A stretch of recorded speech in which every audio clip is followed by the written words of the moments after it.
Indian secularism, कि भारत के संविधान में प्रियम्बल में सेकुलरिज्म को क्यों ऐड किया गया।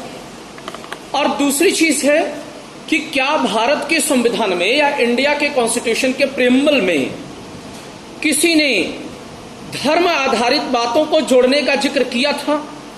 क्योंकि जिस पृष्ठभूमि में या जिस बैकग्राउंड में भारत आजाद हो रहा है वह मजहब के आधार पर या नेशनलिज्म के आधार पर बटा हुआ दो राष्ट्रों में से एक था।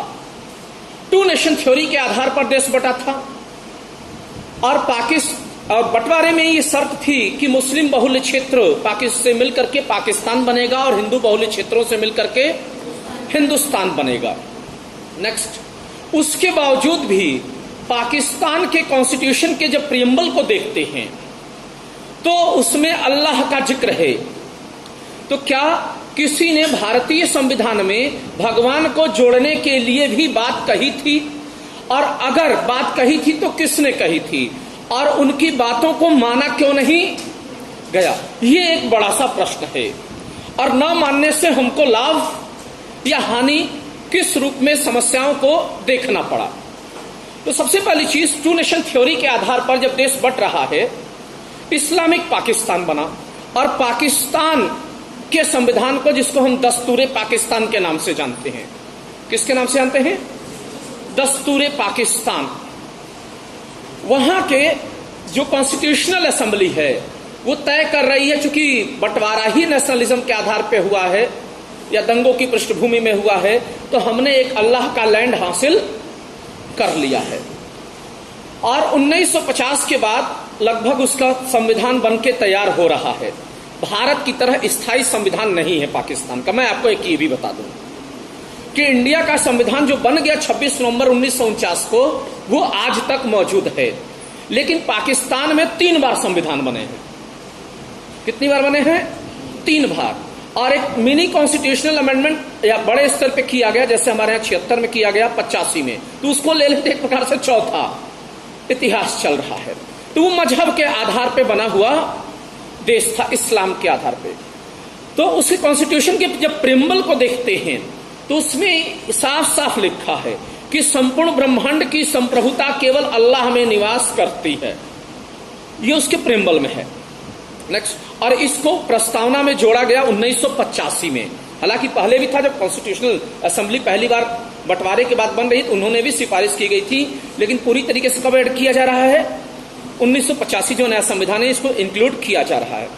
और वह अल्लाह सर्वशक्तिमान है और उसने पाकिस्तान के लोगों के माध्यम से पाकिस्तान की जो सत्ता है या सरकार है उसको रेगुलेट करने का अधिकार दिया है। नेक्स्ट, इस्लामिक आधार पे बने पाकिस्तान का क्या हुआ? ध्यान रखिएगा, कोई भी रिलीजन के आधार पे बंटवारा होता है या किसी देश के कॉन्स्टिट्यूशन में रिलीजन बड़ा तत्व होता है, तो ऐसी स्थिति में उस देश का झुकाव एंग्लो अमेरिकन कैथोलिक सोसाइटी की तरफ अधिक होता है, ब्रिटिश अमेरिकी पूंजीवाद की तरफ अधिक होता है। खासकर उत्तर औपनिवेशिक राष्ट्र जो उनकी गुलामी से निकल करके बाहर आए, क्योंकि ये पूंजीवादियों के सपोर्टर देश हैं, इनकी अपनी इकोनॉमिक संस्थाएं पूंजीवादी हैं। आम आदमी के एक्सप्लॉयटेशन पे ही सत्ता टिकी हुई होती है। और जब पूंजीपति शोषण करता है जनता का, तो उसका ध्यान भटकाने के लिए मजहब का सहारा लेता है। ये आज की अचानक बात नहीं है। ये 18वीं 19वीं शताब्दी में जब से ब्रिटिशर्स आए, डिवाइड एंड रूल की इसी पॉलिसी पर चलते रहे। नेक्स्ट, तो मजहब कितना खतरनाक है। पूरे पाकिस्तान का पूरी तरीके से रेडिकलाइजेशन हो गया, कोई डेवलपमेंट नहीं हुआ।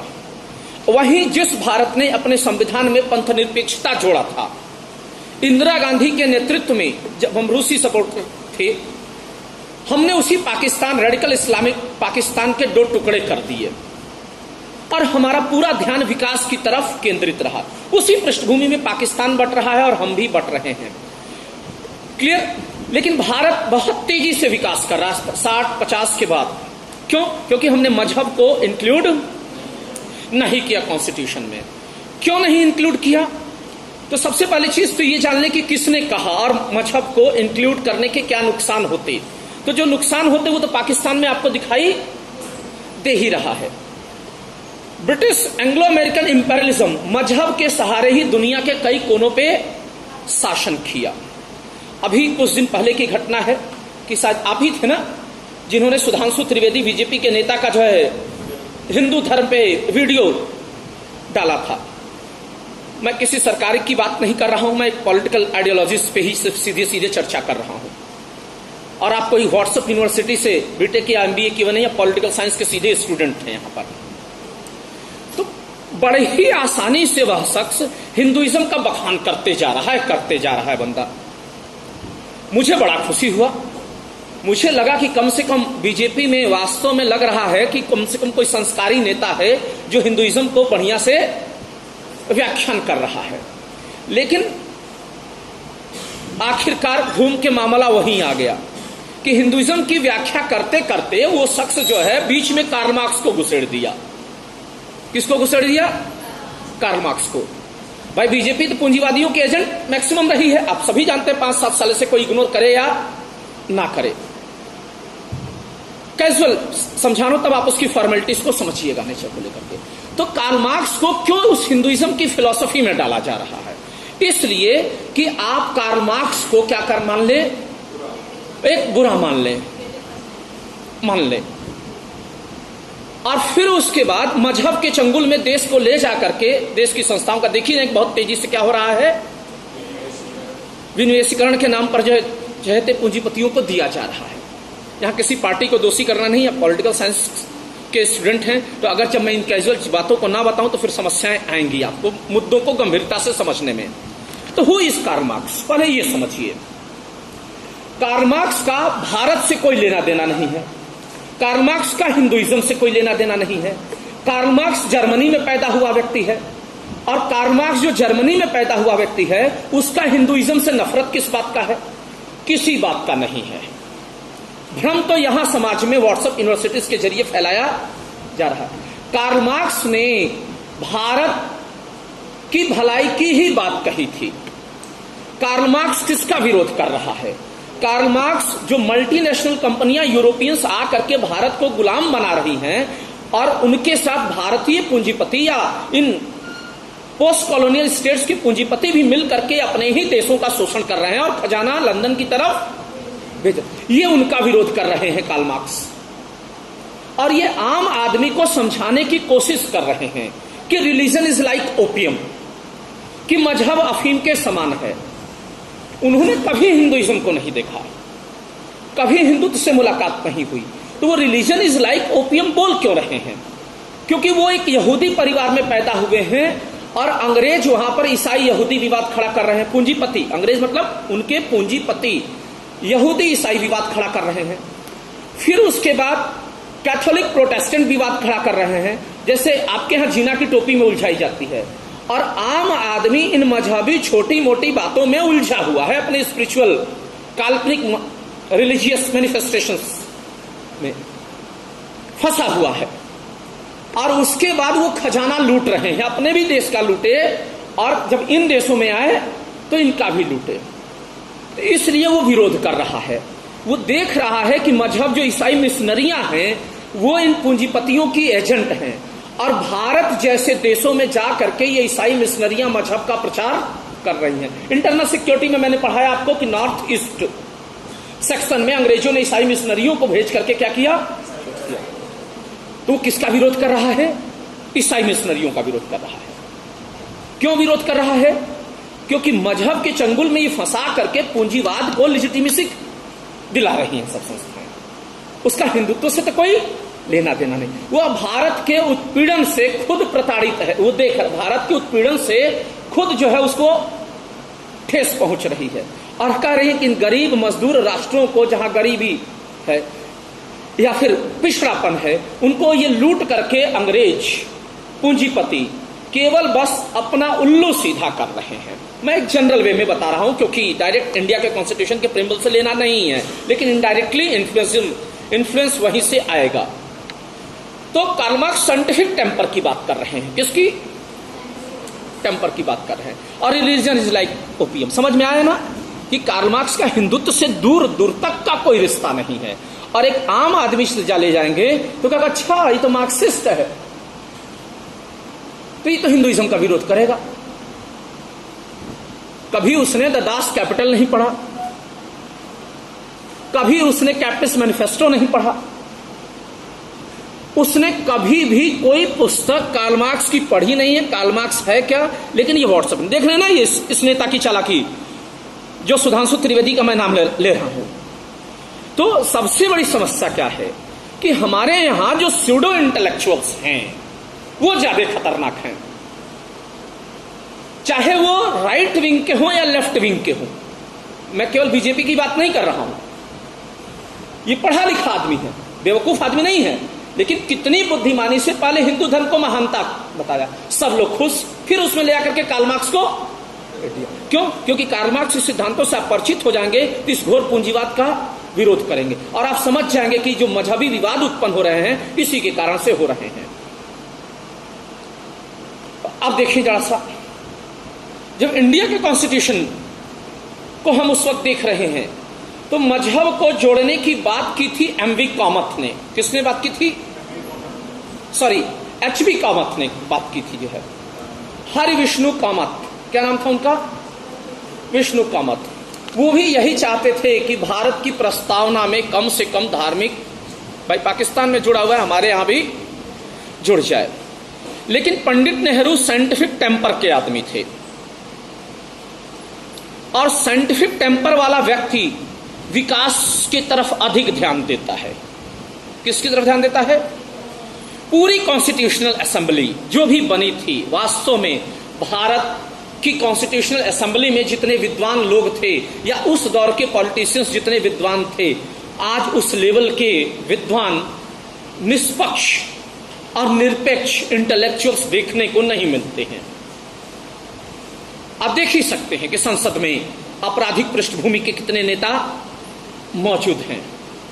तो उनको पता था कि यदि जहां हम मजहब को कॉन्स्टिट्यूशन में जोड़ देंगे, प्रेम्बल में जोड़ देंगे या किसी विशिष्ट मजहब की तरफ झुका देंगे, तो आने वाली पॉलिटिकल पार्टीज वही काम करेंगी जो काम ब्रिटेन की मल्टीनेशनल कंपनीज करती थीं और भारत के पूंजीपति भी उनकी मदद करते थे।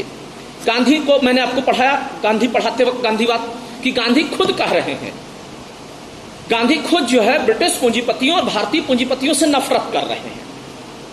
किस लिए नफरत करे? क्योंकि भारत को लूटने में उनका संपूर्ण योगदान था। तो आजकल देखिए व्हाट्सएप यूनिवर्सिटी पे गांधी को नेगेटिव बोला जा रहा है, मार्क्स को नेगेटिव बोला जा रहा है, क्योंकि बड़ी आबादी 90 के पश्चात उस प्रकार की मानवीय शिक्षा से जुड़ी नहीं थी। आज देख ही रहे हैं कि 80% आबादी जो है आपकी इंटर पास है।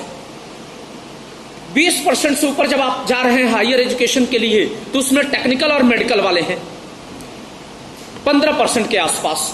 तो 80 और 15 कितना हो गया? 95% की आबादी तो ऐसे ही निकल गई। तो ये कैपिटलिस्ट जानता है कि इस 95% के व्यक्ति को कुछ नहीं पता है कि सोशलिज्म क्या है, मार्क्सिज्म क्या है, लिबरलिज्म क्या है, मार्क्स कौन है और वो क्यों बोल रहा है कि रिलीजन इज लाइक, उसको कुछ नहीं पता। वो एक टेक्निकल लेबर है। आईटीआई वाला छोटा टेक्निकल लेबर, पॉलिटेक्निक वाला उससे बड़ा टेक्निकल लेबर, बीटेक वाला उससे बड़ा टेक्निकल लेबर और एमटेक वाला उससे बड़ा टेक्निकल लेबर। तो इनका जो पूरा ज्ञान है वो फंक्शनल परफेक्शनिज्म, उस मशीन पे अधिक टिका हुआ है। मेडिकल क्षेत्र को भी आप ऐसे ही ले लें, एमबीए क्षेत्र को भी आप ऐसे ही ले लें। तो ये व्यवसायी जानता है पूंजीपति कि इस वर्ग को मार्केटिंग के जरिए आसानी से घुमाया जा सकता है। पूंजीवाद मार्केटिंग पर टिकी हुई अवधारणा है और उस मार्केटिंग का सबसे अहम किरदार निभाया रिलीजन्स ने। किसने? ईसाई मिशनरियों को भेज करके पूंजीपति क्या कर रहे हैं और कार्ल मार्क्स उसका विरोध करा। मार्केटिंग कितनी बड़ी चीज है आप अंदाजा लगा लीजिए, रिलीजन्स। और उस मार्केटिंग में सबसे बड़ा मार्केटर कौन है? रिलीजन। आज के दौर में ये कौन भूमिका निभा रहा है? मेन स्ट्रीम मीडिया और उसके बाद व्हाट्सएप यूनिवर्सिटी यानी कि सोशल मीडिया भूमिका निभा रही है। तो जब धर्म में फिर उलझ जाएगा देश धार्मिक विवादों में, तो जाहिर सी बात है फिर यहां के पूंजीपति एक्सप्लॉइट करेंगे। हिंदू मुस्लिम विवाद बने रहेंगे। और एक बार मजहबी विवाद शुरू हो गया तो विकास की पूरी गाड़ी वहीं पर रुक जाती है। पूंजीपति जब विकास कर रहा होता है कि देश में नया रिफॉर्म हो रहा है, ये प्रधानमंत्री आयरन मैन है, तो वो आयरन मैन आपके लिए नहीं होता है, वो उसके लिए होता है आयरन मैन। मैक्सिमम जो पोस्ट कॉलोनियल स्टेट्स थे वहां इसी तरीके की संरचनाएं देखी गई और वो फेल्ड होते चले गए ब्रिटिश पार्लियामेंट्री डेमोक्रेसी को अपनाने के बाद भी। तो नेहरू ने चूंकि साइंटिफिक टेम्पर पे विश्वास कर रहे हैं, अंबेडकर साइंटिफिक टेम्पर पे विश्वास कर रहे हैं मैक्सिमम ये लोग, तो नेहरू उसको, ये सभी लोग उसके जोड़ने के पक्ष में नहीं थे, क्योंकि इनके लिए धर्म एक आस्था का विषय है। क्या है? That is the spiritual matter. तो जो मैटर स्पिरिचुअल है उसको बाहर से इंपोज कैसे किया जा सकता है, समझिए बात को। यदि मान लीजिए मैं नवनाथ मिश्रा, मेरी आस्था महर्षि कपिल के सांख्य पर है, तो आप अपने विचारों को मुझ पे कैसे थोप सकते हैं? नहीं थोप सकते हैं। और थोप देने से क्या हुआ? आस्था परिवर्तित हो जाएगी।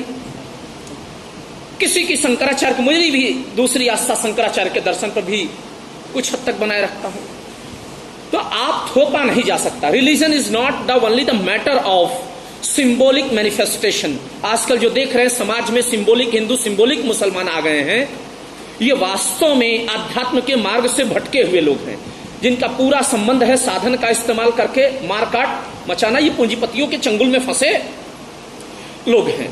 तो आप देखिए 1947 में देश आजाद हो रहा है, और आजाद होने के पश्चात जिस वक्त जो अर्थव्यवस्था हमें हाथ लग रही है, जो सामाजिक संस्कृति डिवाइड एंड रूल की हमारे हाथ लग रही है, पूंजीपतियों की पूरी इच्छा थी कि हम फिर से ब्रिटिश लॉबी में जाएं। कोल्ड वॉर फेज चालू होने वाला था, लेकिन बड़े ही इस बुद्धिमता पूर्वक नेहरू इस चीज से बचाए हमको, क्योंकि हम तो पहले से लुटे हुए जा रहे थे और लुटते।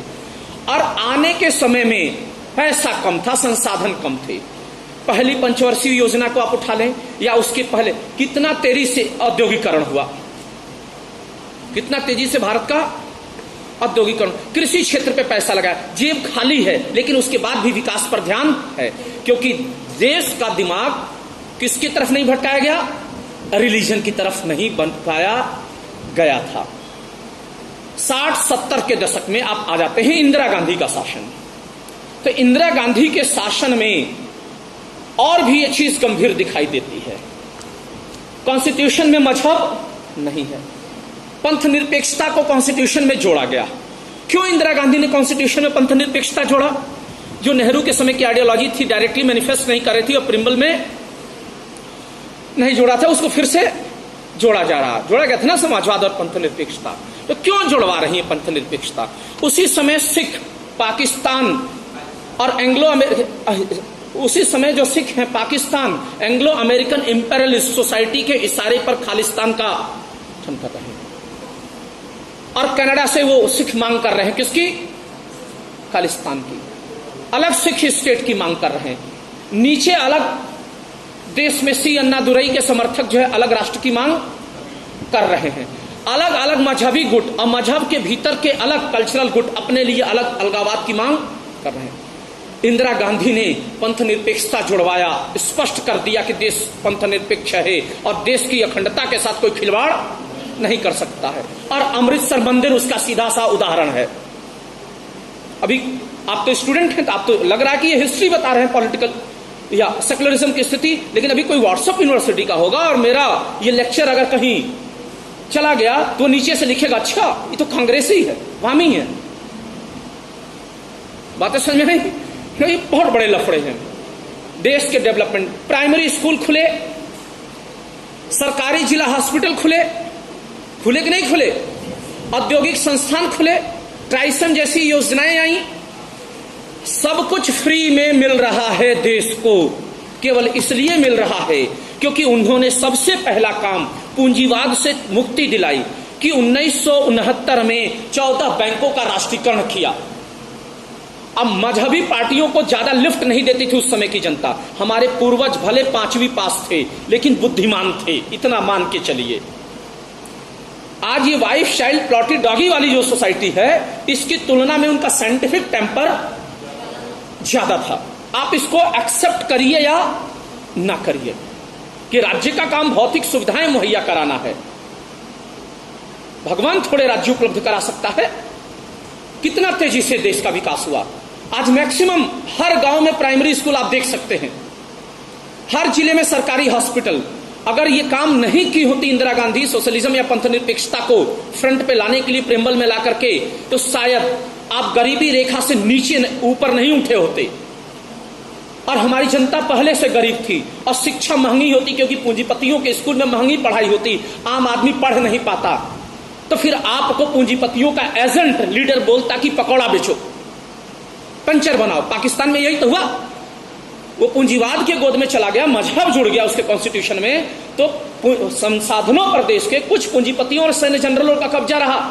और निचली लाभी पूरी जाहिल जिहादी है, निचली लाभी पंचर बनाने वाली है, और वो 3000 के राइफल पे मार करने के लिए तैयार है। और अमेरिका और सऊदीया और इजराइल ने इस पूरे खेल को बैकफिट से सपोर्ट करके सोवियत रसिया को तोड़वा दिया। अब बड़ी संख्या में मुसलमान भी मारे गए पाकिस्तान में। क्यों? क्योंकि उनको जाहिल जिहादियत की तरफ अगर राज्य उनको सही दिशा दिया होता तो शायद आज पाकिस्तान और अफगानिस्तान की जनता इतनी बुरे हालात में नहीं होती। अमेरिका का इन्फ्लुएंस था ये चीजें, सब कुछ ब्रिटेन का इन्फ्लुएंस था। और उस दौर में हमारा समाज गरीबी से निकल रहा है, शिक्षा की तरफ बढ़ रहा है, साइंटिफिक टेम्पर की तरफ बढ़ रहा है। तो चीजें समझ में आई। अभी आप देख लें कि कई लोग मांग कर रहे हैं कि हम भारत को हिंदू राष्ट्र होना चाहिए, ये राष्ट्र होना चाहिए, वो राष्ट्र होना चाहिए। तो क्या आपको लगता है कि भारत को हिंदू राष्ट्र बना देने के बाद आपका विकास हो जाएगा? 2014 से कितना आपका विकास हुआ है संस्थाओं का?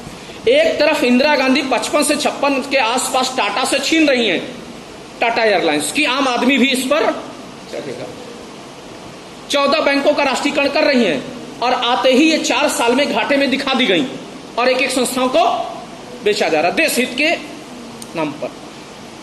उस समय राष्ट्रवाद हुआ करता था कि कुछ लोगों के चंगुल में फंसे राष्ट्रीय संसाधनों को छुड़ा करके राष्ट्रीयकरण करना, वो राष्ट्रवाद था कि राष्ट्रीय संपत्ति पर सबका अधिकार होना चाहिए, गरीब से गरीब को भी चलने का अधिकार होना, क्योंकि कॉन्स्टिट्यूशन में रिलीजन नहीं ऐड है। आप ये बताइए, पाकिस्तान इस्लामिक देश है, कोई हिंदू तो नहीं है वहां पर, लेकिन शिया सुन्नी विवाद कैपिटलिस्ट खड़ा किए रहता है वहां का, अहमदिया विवाद खड़ा किए रहता है। आप इंग्लैंड और अमेरिका को देख लें, प्रोटेस्टेंट और कैथोलिक विवाद उन लोगों ने खड़ा किया। तो आपको क्या लग रहा है कि हिंदू राष्ट्र बन जाने के बाद देश का विकास सुनिश्चित हो जाएगा? नहीं, सारी संस्थाएं निगल रही हैं। अर्थव्यवस्था देश की आप देख ही रहे हैं पहले से किस रफ्तार से, आंकड़े तो आपके पास ही हैं। नेक्स्ट, हिंदू राष्ट्र बनने के बाद क्या होगा?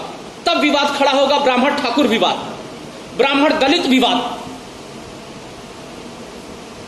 दलित प्रधानमंत्री बनेगा तो दलितों की भर्ती करेगा, ठाकुर मुख्यमंत्री बनेगा तो दरोगा केवल ठाकुर होंगे, और अहिर मुख्यमंत्री बनेगा सब अहिर होंगे। किसी न किसी रूप में यह विवाद बना रहेगा, जो कि उस दौर में 90 के पहले अगर आप जा रहे हैं तो बहुत कम दिखाई देता है। वो सारे भूमिपुत्र थे, चाहे लोहिया हो, जयप्रकाश नारायण हो, ठीक है जयप्रकाश नारायण ने क्रांति की थी। आपको कह दिया जाता है कि इंदिरा तानाशाह थी, फिर एक तरफ बोला जाता है कि मोदी आयरन मैन है। What is the difference between iron man and तानाशाह? दो लीडर, कैपिटलिज्म कैसे मार्केटिंग का यूज कर रहा है? दो लीडर्स होते हैं, एक तानाशाहिता से पूंजीपतियों के खजाने भरा जाता है, तो पूंजीपति मार्केटिंग से उसे आयरन मैन बना देता है, और एक तानाशाहिता से पूंजीपतियों से संपत्ति छीनता है और गरीबों से जोड़ने की कोशिश करता है। फ्री चिकित्सा, वेलफेयरिस्ट स्टेट की भूमिका निभाता है कि गरीब जनता है तो पढ़ेगी कैसे, तो पूंजीपति उसको तानाशाह बोल देते हैं। तो what is difference between iron and dictator? अंतर को समझिए कि आयरन कौन और डिक्टेटर कौन, कि जो पूंजीपतियों से संपत्ति छीन करके आम आदमी तक जोड़े, जो उसी देश से लूट करके बने हुए हैं। बाहर से मुनाफा कभी नहीं कमाए पोस्ट कॉलोनियल स्टेट्स के पूंजीपति। मैं केवल भारत की बात नहीं कर रहा हूं, भारत, पाकिस्तान, ये जितने भी उत्तर औपनिवेशिक राष्ट्र थे, अपने ही राष्ट्र, बाहर तो कभी मुनाफा कमा ही नहीं पाए। गांधी क्यों विरोध करते थे पूंजीपतियों का? आज बड़ी ही चालाकी से ये चीजें रिलीजन में उलझा करके कैपिटलिज्म की तरफ हमें बढ़ाया जा रहा है। बातें समझ में आई? आयरन और डिक्टेटर का, डिक्टेटर कौन हुआ अगर सही मायने में देखा जाए तो? वह जो इमरजेंसी लगाकर, चाहे बीमारी के जरिए या किसी के जरिए, किसानों, मजदूरों, इनका अहित करे और पूंजीपतियों के खजाने भरे, ये डिक्टेटर होना चाहिए। लेकिन मार्केटिंग है ये कि पूंजीपति इसको क्या साबित कर रहा है? Iron and reformation. 1909 में भी आप देख सकते हैं कि जब मुसलमानों के लिए सेपरेट इलेक्टोरेट्स दिया गया अंग्रेजों ने, तो उसको बोला this is parliamentary reform. That was not the reform, that was the deformation. तो मार्केटिंग इतनी बड़ी चीज है कि मार्केटिंग के जरिए डिफॉर्मेशन को आप रिफॉर्मेशन साबित कर सकते हैं। क्यों? क्योंकि बड़ी आबादी शिक्षित नहीं होती है और उसको यह नहीं पता होता है कि what is the difference between reformation and deformation. मुद्दे समझ में आ रहे हैं? तो नाउ समाज में नैतिक मूल्य बने रहे और स्यूडो इंटेलेक्चुअल से, चाहे वो लेफ्ट विंग का कोई प्रकाश करात हो या राइट विंग का कोई सुधांशु त्रिवेदी हो। 1980 के बाद से कांग्रेस खत्म हुई।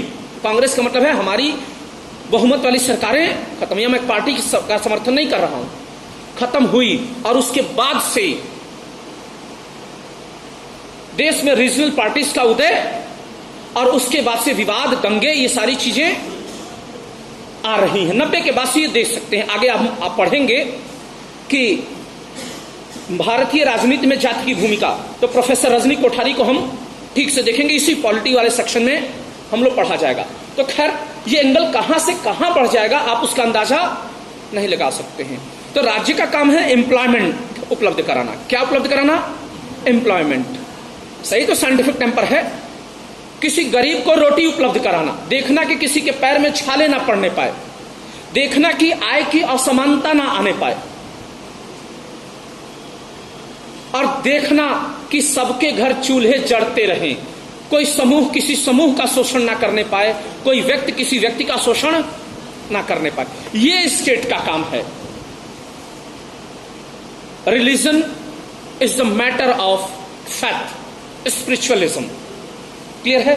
लेकिन जब पॉलिटिकल पार्टीज, कैपिटलिस्ट किसी देश में, चाहे इथियोपिया या जहां पर भी इन लोगों ने अपने तानाशाह बैठाए, तो वो पॉलिटिकल पार्टी उस कैपिटलिस्ट के इशारे पर ये सारे काम करती है। डिवाइड एंड रूल 1909 में भी था, उसके पहले भी था, आज भी है। और जहां जहां पर कैपिटलिस्ट सरकारें होंगी, अमेरिका और ब्रिटेन की तरफ झुकी हुई सरकारें होंगी, तो लगभग ये लक्षण मौजूद। हाँ बिल्कुल, इन्होंने अच्छा कहा। क्या नाम है आपका? प्रिंस। किसी को रिलीजियस फंडामेंटलिज्म कहते हैं। क्या कहते हैं? What is the religious fundamentalism? When you lacks of the scientific temper, that is the religious fundamentalism. Zakir Naik religious fundamentalist है, वो साइंटिफिक टेम्पर को भी तोड़ता है। ये स्यूडो इंटेलेक्चुअल है। सुधांशु त्रिवेदी स्यूडो इंटेलेक्चुअल है। ये केवल अपने समूह के हितों को साधने के लिए। तो मुसलमानों को लगता है कि जाकिर नाइक कोई भगवान है, और हिंदुओं को लगता है सुधांशु त्रिवेदी कोई भगवान है। हालांकि सुधांशु त्रिवेदी और जाकिर नाइक एक कैटेगरी में नहीं लिए जा सकते, लेकिन फिर भी स्थिति को समझिए। मतलब मानव सोच को कितना विकृत किया गया है मार्केटिंग के जरिए, और उस मार्केटिंग में सबसे पहला रिलीजन और दूसरा सोशल मीडिया। कि हम अपनी चेतना से हट गए हैं। तो हमसे तो बुद्धिमान हमारे वो 60 के दशक के पूर्वज थे, कम से कम 70 के दशक के पूर्वज थे कम से कम। आज इतनी पढ़ाई, भाई दिमाग तो वैसे खत्म है ना हमारा, कुंद कर दिया गया, रील पे चला गया। किस पे? अब आधा घंटा का 1 घंटा का कोई लेक्चर थोड़े सुनना पसंद करेगा। क्या सुनना पसंद करेगा? रील कि कैसे जो है कंगना रनौत को क्यों पद्मश्री मिला, तो अब समझ ही रहे हैं मुद्दे। बातें क्लियर हुआ? तो रोल ऑफ रिलीजन समझ में आया कि इसी के वजह से देश के संविधान में क्या नहीं जोड़ा गया? प्रिम्बल में रिलीजन को नहीं जोड़ा गया, इंडिविजुअल का। और जो छोड़ा भी गया तो उसको पॉजिटिव वे में लिया गया कि राज्य सभी धर्मों का सकारात्मक क्या करेगा, सम्मान करेगा, किसी धर्म के साथ पर, क्योंकि प्योर सेकुलरिज्म तो separation of religion from politics होगा, जैसा कि उन्होंने मैकियावेली ने कहा था। पढ़ाया आप लोग को मैकियावेली, आपने उस चीज को देखा, मैकियावेली ने कहा था। तो यहां ध्यान रखिएगा, यहां मेरा मोटिव किसी बीजेपी, कांग्रेस या वामपंथ को बदनाम करना नहीं है, किसी को स्वीकार करना नहीं है। यहां ऑब्जेक्टिव यह है कि आपको कैजुअली मुद्दे को कैसे समझाया जा सकता है, और आप खुद बुद्धिमान हैं, क्लियर है, तब जाकर के चीजों को गंभीरता से समझते हैं। तो why India did not accepted that philosophy, और India only accepted the philosophy of secularism.